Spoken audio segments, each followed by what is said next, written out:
In a tragic story out of Kentucky, police say a 7-week-old baby died after her father threw her to the ground. Making matters worse, it's been revealed where the child's mother was when her newborn was being killed. Delshawn Banks, a 23-year-old Kentucky father, allegedly admitted to having killed his 7-week-old daughter, identified as Deluna Banks by DOERB, after shaking her and throwing her on the floor like a rag doll. The disgusting admission came after Banks took the baby to a pediatrician's office for treatment of her injuries, according to a report from the Lexington Herald-Leader. Upon seeing the newborn's condition and the severity of her injuries, staff at the pediatrician's office reportedly called law enforcement. Police arrived to find the child unresponsive. She was then rushed to Norton Children's Hospital, where staff determined she sustained a fractured skull and other injuries conducive to abusive head trauma, according to the Blaze. Sadly, Deluna died of her injuries at the hospital the same day. Authorities arrested Delshawn Banks in connection to the suspicious injuries. Following his arrest, the father reportedly admitted to officers that he'd shaken the baby and thrown her to the ground. An autopsy confirmed that the baby's injuries were related to the actions described by Banks, and the medical examiner ruled the death a homicide. Banks was charged with murder domestic violence. During his arraignment in court, a $250,000 cash bond was set.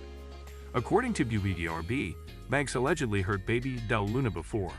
The child's mother, 23-year-old Courtney Jones, also hinted that Banks was an abusive partner and said that their year-and-a-half-long relationship had been troubled. So, where was the young mother when Delshawn Banks hurt the newborn one last time? Sadly, she was in the hospital after suffering complications from delivery. I'm sitting in the wheelchair waiting to get rolled back to the room, and I get the call my baby wasn't breathing and he's crying. The dad's crying, Jones recalled, describing the moment she found out her child was unresponsive while she was in the hospital. It makes me disgusted. It makes me sick, she told WLKY.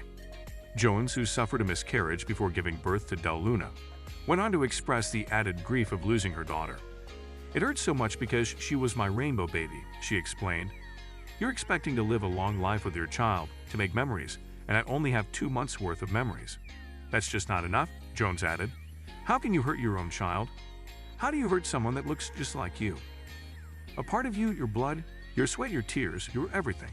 How do you do that? Jones said that she and Banks had broken up before the fatal incident, but she believes she should have left sooner. Since her daughter's senseless passing, she has issued a warning to other mothers who find themselves in a similar situation, telling them to get out before it's too late, something she deeply wishes she would have done. If it starts before the child is into the world, and if it happens while you're pregnant, it's going to continue after, Jones said. Whether you want to face the reality or not, it's going to happen after, she warned. The person can tell you they're going to get better. They can tell you they're going to get help, she continued. They can tell you all these false promises, and they can make it seem like it's going to happen. They can make it seem like they're getting better, but they're not. Unfortunately, Courtney Jones is right, and her words echo sentiments we hear time and time again after domestic violence claims an innocent life. They should have left sooner, but getting away from their abuser isn't easy. Sometimes it's too late. Thankfully, there are many resources for assistance if you or someone you know is a suspected victim of domestic violence. The National Domestic Violence Hotline, 1-800-799-7233, or visit www.thehotline.org, as well as local domestic violence hotlines or organizations, such as the YMCA, YOZCA, Battered Women's Shelter, Women Helping Women, Legal Aid Society, or local church resources, are just a few options available. Victims can also contact their local police or an attorney. Whatever the domestic violence victim decides, however, it's critical to seek professional help right away.